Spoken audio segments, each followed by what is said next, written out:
good, Commanders fans? I hope everybody had a good weekend, even though it is Tuesday. Actually, it was a 3-day weekend. Shout out to Juneteenth. Also, the Bradley Beal trade. I talked about it a lot. And happy Father's Day to all the good dads out there working hard for sure. Appreciate all you guys' hard work. So happy Father's Day to all the good dads out there for sure. And then shout out to my kids and my wife. They made it a great Father's Day on Sunday for sure. So I enjoyed my Father's Day for sure. I appreciate them so much. But yeah, back to football. So basketball. I'm not gonna talk much about Bradley Beal, but the trade definitely was awful.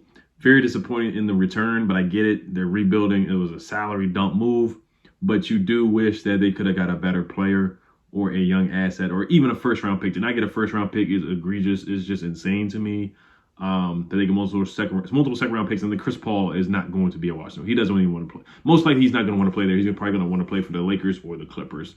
But it is what it is. We had to move on, and we had to get cap space, and they're going to be tanking for the next 2 or 3 years. So we'll see how this rebuild goes. We'll see how it goes. But all right, so let's get into I wanted to talk about the wide receivers and then a quick Kareem Hunt update from the John Kine podcast. But of course, before we get into that talk, shout out to Prize Picks. If you use my promo code RealEdOliver, you get 100% deposit match. Up to $100, you can put in $50, you get 100% deposit match. It can be $20, $10, whatever you deposit. Price Picks will match you. So I want you guys to take advantage of the promo code and the promo that they have going on. Use my promo code RealEdOliver. Use the link down below in the description box as well, and you will get the 100% deposit match. I'm gonna give you guys some picks for the NFL season. They have put up some NFL season props and wagers already. So Terry McLaurin, I would smash the over on 899.5 receiving yards for Terry. He just got 1,000 yards last year. I want to say he got 1,000 yards the year before easily, and that's with mediocre quarterback play. So I would definitely take the over on Terry McLaurin's receiving yards. And then I would take the under on Calvin Ridley's season receiving touchdowns because he was suspended for gambling the year before. So I just don't see him bouncing back and having a crazy season coming back. So I would take the under on his receiving touchdowns. So you guys let me know what you guys think about those picks. Definitely put those picks in as soon as possible using my promo code as well. So, all right, let's get to Kareem Hunt. Listen to the John Kine podcast. He talked to somebody within the organization. They said they had no idea where that was coming from. That report was from Josina Anderson. I do respect Josina Anderson. She did work for ESPN. She also works for CBS Sports right now. She has her own podcast. So she is an established reporter. She definitely was trying to push the Lamar Jackson narrative on Ron Rivera multiple times with asking him questions at the one presser. But, I think she's a respectable reporter. She does get a lot of news and a lot of sources and stuff like that. She is close to a lot of players in the league, so she does get a lot of hearsay. So I do think there's a little bit of smoke with the Kareem Hunt report, but do I think he's going to be signed? Who knows? And then also, of course, you got the Eric Bieniemy factor there because he coached Kareem Hunt, and Kareem Hunt was very good with the Chiefs. So it does make sense, but John Kine said, he talked to somebody within the Commanders organization, and they said they didn't know where that was coming from. So maybe somebody else may know. Eric Bieniemy may know. Of course, he knows if it is true.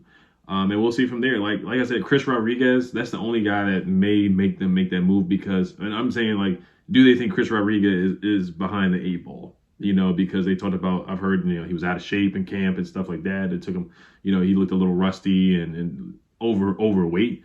But there were some practices in minicamp where he had good practices. Do they think that they need a third guy because Chris Rodriguez is not ready? But I do think Kareem Hunt, he would take away carries from Gibby.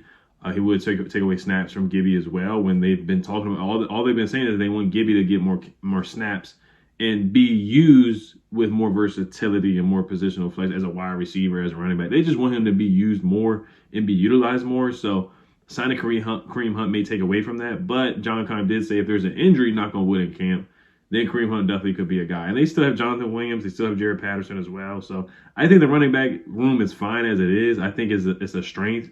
I think we have a really good running back room with B-Rob when he's healthy, of course, and Gibby when he's healthy. I think they're two talented running backs. And B-Rob can catch out the backfield too, man. Look at that truck stick that they put on the Falcons. So I really like our running back room. I do. I like our running back room a lot. But I wouldn't mind signing Kareem Hunt. I wouldn't mind it on a veteran minimum deal. All right, so let's get to the receivers here. 5 or 6 wide receivers who I think will make the roster. I would not keep 7. I say that basically every year. I think we already have a bunch of talent at the wide receiver spot unless somebody really, really just makes their mark and makes an impression to make the roster, just to push to make the roster out of nowhere. I don't think it's really necessary to keep more than 6 wide receivers on the roster at this point. Now, Now with the new rules, they let you have 3 quarterbacks, if I'm not mistaken. So that's something to look at too. We always keep 3 quarterbacks, but I think this year you really only need 2 on the roster, on the actual playing roster. Probably like just Sam and Jacoby. But we'll talk. I'll talk about the quarterbacks a little bit later down the line this week. But looking at the wide receivers, of course, you got Terry, you got Jahan, Curtis. Those are your 3 shoo-in wide receivers that are going to make the roster easily. Those are your 3 cornerstone wide receivers on the roster. Just super, super talented. I love our trio. There actually is a graphic that came out. It's from the 33rd team. I think it's by ESPN.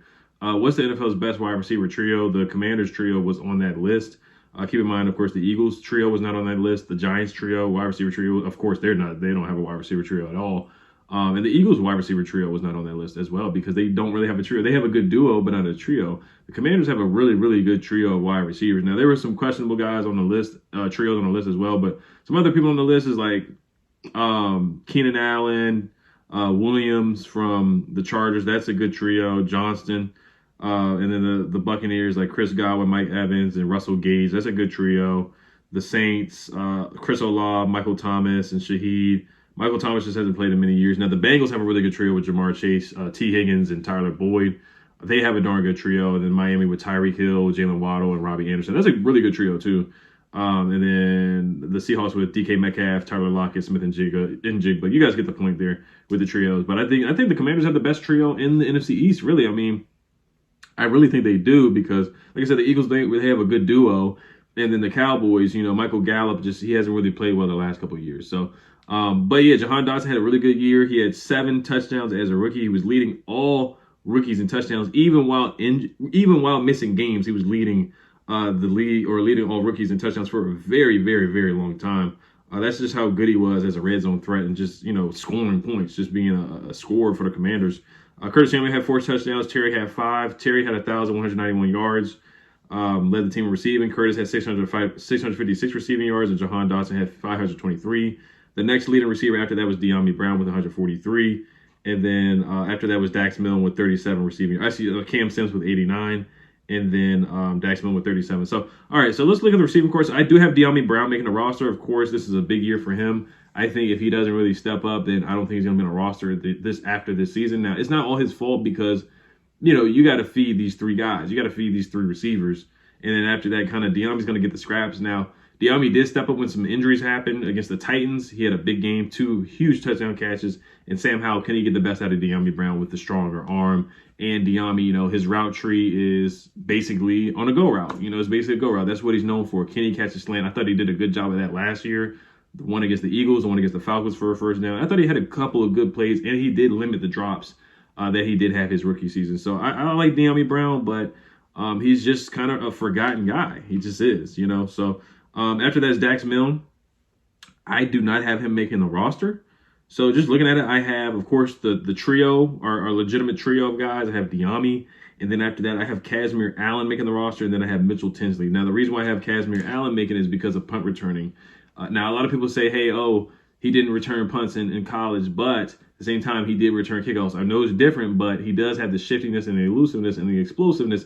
Maybe not the speed that everybody talks about because he did run track. He did a really good job in the 100-meter dash in college or in high school, but he's got some speed. I do think he has some speed to him. It's sometimes not about just being fast. It's about elusiveness and shiftiness, and then Dax Milne just does not give that to us as a punt returner. Now, Dax Milne, he's a guy that's not going to drop a pass. He's kind of like Trey Quinn a little bit, just very consistent. The only thing with Kazmir Allen is that he has to stay healthy. He did have that hamstring injury in camp.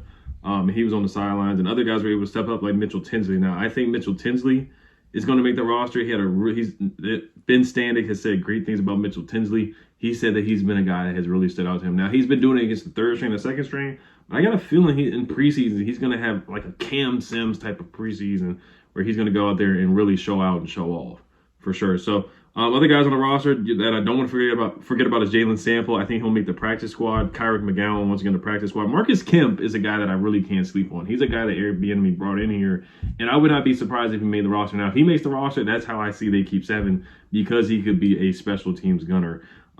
He had a couple good plays in camp. I heard that he cooked Manuel Forbes on one play on a comeback route, on a stutter step route.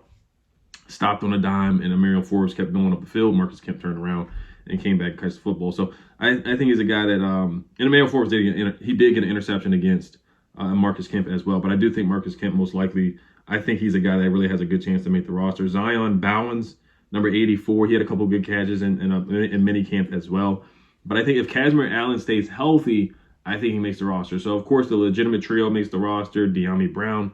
After that, Mitchell Tinsley, Kazmir Allen. If Kazmir Allen is not healthy, then I think Marcus Kemp will make the roster. Or 7 could be Marcus Kemp. Now, Marcus Kemp, like I said, I think he's a guy that just will make the roster because he was coached under Eric Bieniemy with the Chiefs. And he was brought over here for a reason. I think Eric Bieniemy brought him over here for a reason. I don't think he just brought him here to be, cut. So that's a good chance that Marcus Kemp could make it, or if not make it, then at least make the practice squad for sure. And then maybe later on, just for depth, he would suit up on special teams. So, all right, you guys let me know what you guys think. You can comment down below your 5 or 6 wide receivers that you think will make the roster.